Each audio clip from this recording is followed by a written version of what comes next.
મારું નામ રોબિન કાસુંદ્રા છે અને રાજકોટની અંદર ટેકનોફાઇટ માર્શલ આર્ટ નામથી કરાટે એકેડમી ચલાવું છું. અમે રાજકોટની અંદર લગભગ 25 થી વધારે કોચિસ છીએ. આ ટ્રેનિંગ જે સરે કીધું રાણી લક્ષ્મીબાઈ સ્વરક્ષણ તાલીમ, જે છેલ્લા લગભગ 7 વર્ષથી એક જ વ્યક્તિને આપવામાં આવે છે.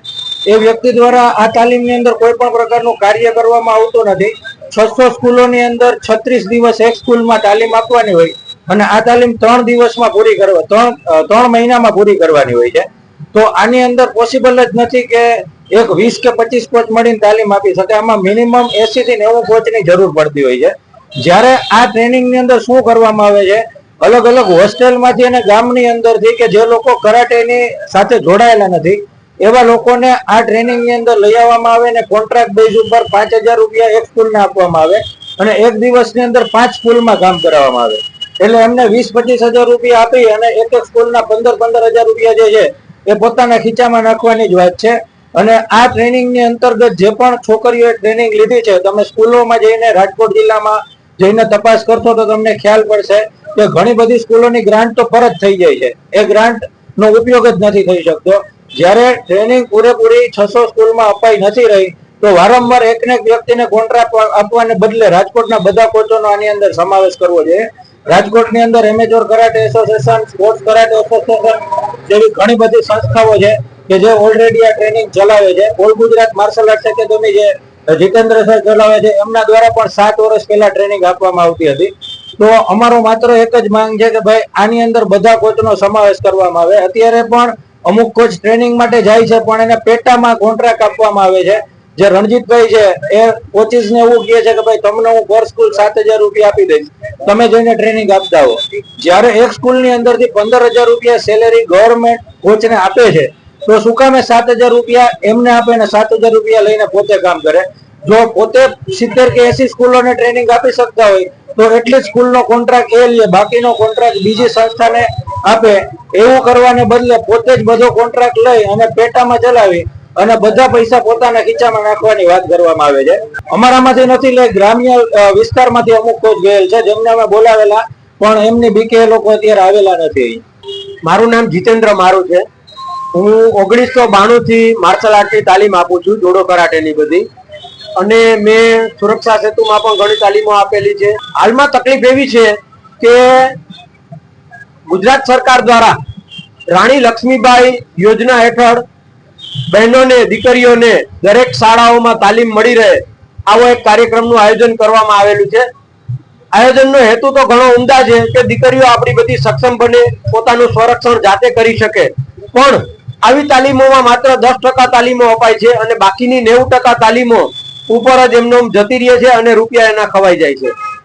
જે લોકોને માર્શલ આર્ટ્સ ક્યારે આવડતું જ નથી, કોઈ દિવસ કરાટે નથી કર્યું, એ લોકોને એક દિવસની તાલીમ આપીને બેલ્ટ આપી દેવાનું, ઇન્સ્ટ્રક્ટર આઈડી આપી દેવાનું એક કૌભાંડ ચાલી રહ્યું છે કે જેના આવા લોકો એક દિવસની તાલીમ લઈને 16 દિવસ કે 32 દિવસ 36 દિવસની તાલીમ બહેનોને શાળાઓમાં જઈને આપતા હોય છે, જે ક્યારેય શક્ય જ નથી. આજે કોઈ એક વ્યક્તિ એક દિવસની તાલીમ લે અને સામે 36 દિવસની તાલીમ આપે, જે કોચ બનવામાં જનરલી 4 થી 5 વર્ષ મિનિમમ લાગતા હોય, એની બદલે એક દિવસમાં કોચ બનાવી દેવાય છે.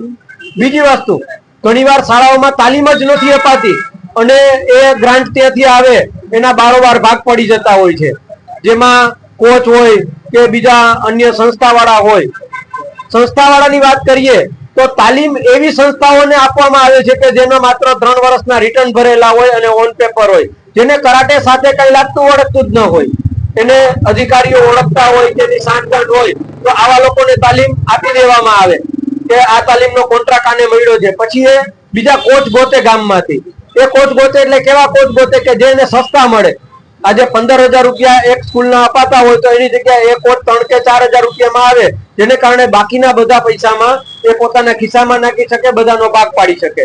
તો આવી રીતે તાલીમો અપાતી રહી છે. ને આનું કૌભાંડ આમ જોવા જઈએ તો દર વર્ષે 20 થી 25 કરોડ રૂપિયા આવી ગ્રાન્ટો મહારાણી લક્ષ્મીબાઈ જે કેળવણી છે એની સ્વરક્ષણ તાલીમમાં ગુજરાત ગવર્મેન્ટ દ્વારા ખર્ચ કરવામાં આવે છે અને જે તાલીમનો કોઈ ઉપયોગ થતો નથી અને એ કૌભાંડ રૂપે દરેકના ગજવામાં જતી રહે છે. હવે ગઈકાલે વાંકાનેરમાંથી એક રાહુલભાઈ પરમાર કરીને એનો મેસેજ આવ્યો હતો અને એ મેસેજમાં એમ કહેવામાં આવ્યું કે વાંકાનેરની કે મોરબીની તાલીમો અમારી પાસે છે.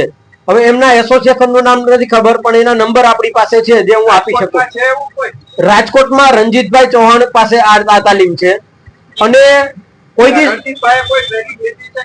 રણજીતભાઈ ટ્રેનિંગ લીધેલી છે, રણજીતભાઈ કોચ છે, પણ કોઈ કોચ થી એવું શક્ય નથી કે રાજકોટ જિલ્લાની 600 શાળાઓને એ 2 દિવસમાં તાલીમ આપી શકે.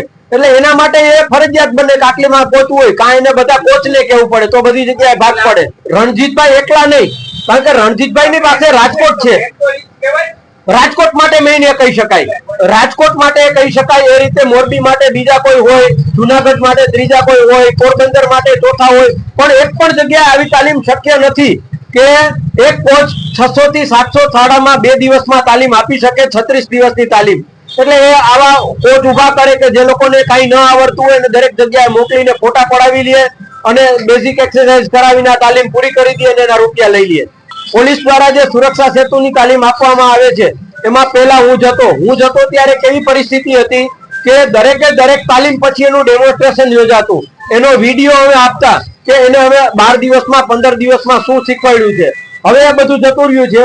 ત્યાં પણ તાલીમો અપાય જ છે અને એ તાલીમ પણ રણજીતભાઈ પાસે જ છે, પણ એ તાલીમોમાં પણ સર્ટિફિકેટ ને જે પ્રોસીજર હોય છે એ જ છે.